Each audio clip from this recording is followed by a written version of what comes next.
Hello everyone, welcome back to the channel once again. In this video we're going to talk about like if you're facing such kind of issues while you're using the latest version of Photoshop and it comes up with this kind of notifications like your graphics processor is incompatible. That clearly means like the hardware of your PC is obsolete. That requires 12.0 but it's not. So you have to make sure like which graphics DirectX version is here we're talking about. If you have the Intel integrated processor, that's going to use maybe like 12.0, but if you have another one like I have this Nvidia 9040 MX, it isn't having that. So in that case you have to downgrade your Photoshop to the older version which was working fine. So let's talk about which kind of Adobe Photoshop is going to work fine.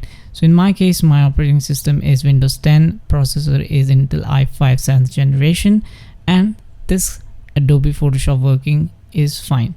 This is the 2023 and the edition version is 24.2.0, and this is how you can make it work. So migrate down to the older version and this will make your Photoshop work. Thanks for watching.